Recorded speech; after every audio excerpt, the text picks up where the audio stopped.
Alright, it's been a minute since I've been on the roof.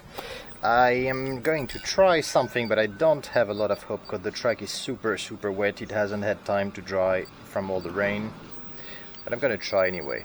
So I have changed a few things in that car, namely the ESC and the motor. So, oh my god, this is weird. The ESC I'm running is so wet. I am running the Rocket ESC. Come on buddy, you can do it. This is going to be hard to drive. I'm running the Rocket ESC and the SDRacing 5500 kV motor, and I am very surprised by how little control there is on the low end here. I don't know if it's a matter of endpoint or something, but oh wow, okay, so it's been pissing rain a lot here and my track hasn't had time to dry at all. It is still drenched in water, so it's a bit undrivable, but even at low speeds I am not convinced. Okay, it is very smooth when it's engaged, once engaged, but the very starting speeds, it is very hesitating. It's kind of grindy, so I will see. Oh my god, it is kind of undrivable right now. But I always said I wanted to do something on the wet, so this is a pretty good compromise between wet track. Oh my god, there is just no grip whatsoever. Alright, so yeah, you can see it's wet. So that's the little Rocket ESC over here in this little pink anodized aluminum. Now, why would they anodize it in pink? I don't know, but hey, that's how it is. I'm running completely old slicks in the front that have zero intention of gripping whatsoever, and in the rear I have something that should grip for the rain, but it's not really doing its job, and my diff is extremely loose. So a lot of circumstances that are not going to make. But you see what I'm saying about the very low speed? It is very hesitant. Let me restart it, try to resettle it with 100% endpoint. You did all your beeping, you're good to go? No, it's still doing it. Do I have exponential turned on somehow? Nope, no exponential. So this is just how it is for the starting. Oh, it is very uncomfortable, this thing. So I had bought this ESC in order to see the difference between a more pricey ESC and the ESCs that I'm running so far. Still sensorless. It's still not a censored ESC, but it's about double the price of the ESC I'm running on the cars at the moment. And I am not very impressed with the low speed, which is kind of the only thing I can test right now. Yeah, you see, if I engage high speed, it just spins out of control with the wetness. But this little hesitation, I do not like it. Now, it is possible that if I loosen a tiny bit the gearing, the space between the spur, it is not tight, so it's not. Oh, but okay, that helped. No, I still have it. But if I go about 20% throttle, I get this, and then it goes away. But you see, this is very uncomfortable in the slow corners, and I don't have this with either the Mini Q or the new sensorless ESC that I have on my web store. They are what they are, but they are how to say, they are consistent. So they are not high performance ESCs, but they are quite consistent. This, once it's engaged, is really good, but for the low speed things, it is not. I'm not amazed with it. Now, the Rocket is not a great. I mean, I checked the GLs. You need to take out pretty much $100 for an ESC motor combo if you want to go that route, which I'm sure they are extremely competitive, but I'm not ready to spend that. I have too many chassis to have that kind of ESC, so I'm waiting for the FuryTech. I tried to order an ESC for their on-road and drifting car recently, but it was $19 shipping from Vietnam to Hong Kong, which is way too much in my opinion. So they said it will be available at RC Mart, so I'm going to wait for RC Mart to get them, and then I'll order, because I want to see first of all how it compares, because it looks extremely similar. The motherboard that they use seems to be the same as the one that I have on the current ESCs that I'm selling, but the dimensions they give are smaller, so it might be just because the placements of the electronics on it. I'm not sure, but I'm really interested in the Bluetooth capability, because I'm planning to put it on this one or the F1 car, and the great thing for me is that it is sensorless, so I can use it with all my different chassis. I don't need to upgrade my motors as well, which is good.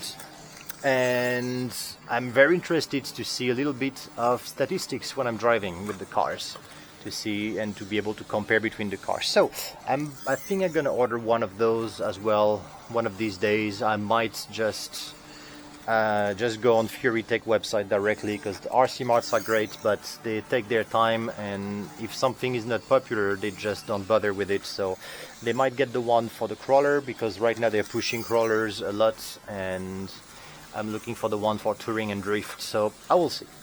I might just jump ship and then swallow the cost of the shipping, and maybe now is a good time to actually pay $19 for shipping, because I think shipping is gonna go very, very crazy very, very soon. Oh my god, it's very slow driving, but it is quite interesting to. Oh my god, you see that?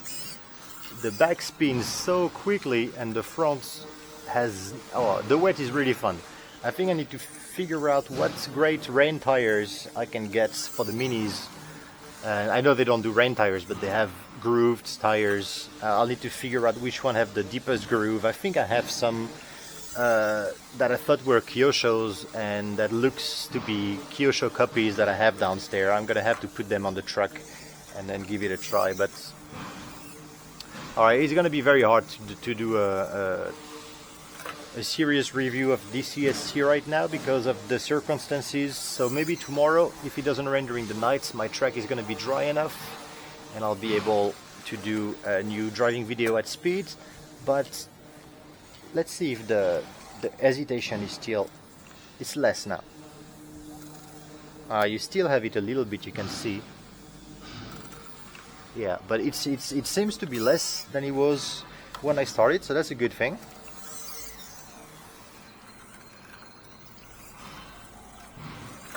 Yeah, I was trying to go to a bigger track, but now the rain has been fighting me all the way these days, so it seems like we have a little bit of break in the weather. So if my mini track can dry out, then I'm going to be able to do some testing with the cars, and probably this week, if the sun stays out, I'm going to go back to the track I was last time, PYC, and do some more testing, because I believe if everything goes according to plan, then tomorrow I shall receive my mold for the 112 Lolas. So if that's the case, then tomorrow afternoon the molds will have been readied, and I will have at least one, if not two, the two of them pressed, formed and assembled and ready to go testing on the track. But this is something I really can't wait to go drive around. I love the Phantom that I bought last time. I even bought a Team C, one of those shovel body. I didn't paint it yet.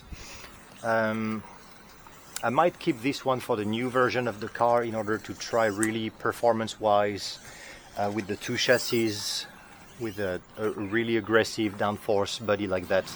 Maybe I'll keep this one for the new chassis. Let's see how wet is the inside of the truck. I've left the body post very loose this time, and I think it likes it. Well, first of all, it is filthy and hairy, but no, of course nothing is hot. Alright. Oh well, what are you gonna do? You gotta deal with the circumstances.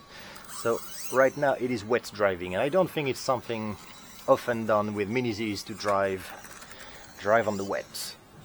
So I will do it because my servo is protected, my motor is not gonna get enough water to be in trouble, and the ESC is boxed, so the receiver is on the top of the upper deck, so it's not gonna get any water. My god, this is really soaked over there. Those two, yeah, all this area here is soaked in water, and then it kind of dries out, wet again, and then dry.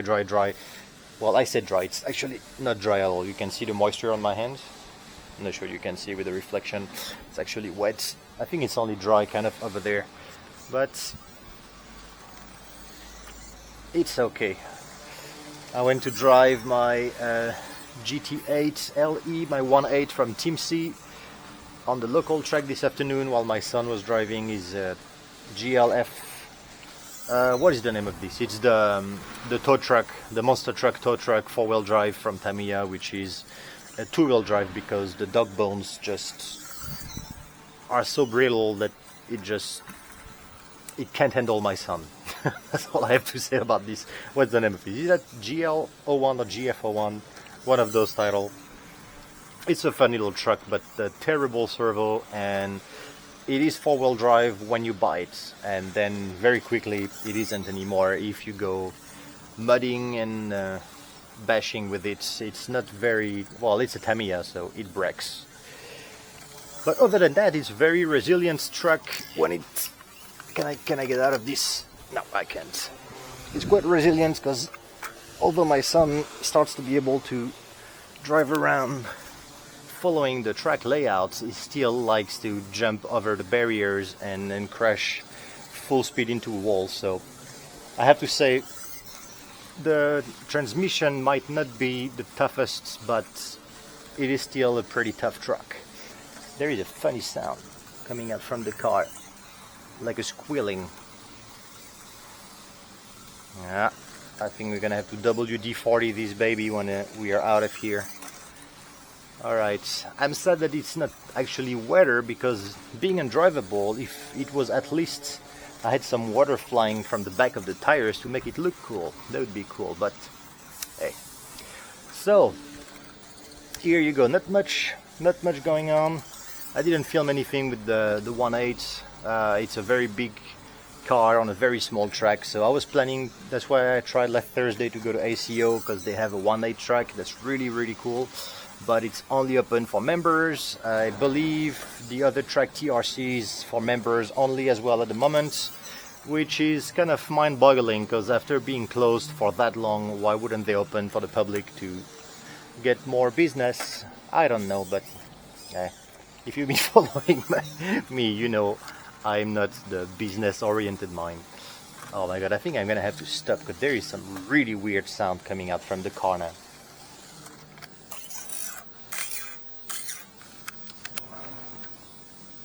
Might it be just the... Alright, it is the motor. Alright, it's time to dry this car out. So, alright, note to self, do not drive in the water anymore. Alright, so, not much of an update, not much of a drive, not much of a review, or any of the above. I'm gonna have to try those. I bought those to go in the rain. It's super hard. I don't know what they are for. So I'm gonna leave you on that. I'm gonna go clean out this mess, and hopefully I'll be back tomorrow with the Lola 112 buddy that I'll be able to preview and probably shoot my first forming and prep of the buddy and so on. So on that note, everybody, stay safe and sane, say hi to the mountains, and I will talk to you again soon. Bye bye.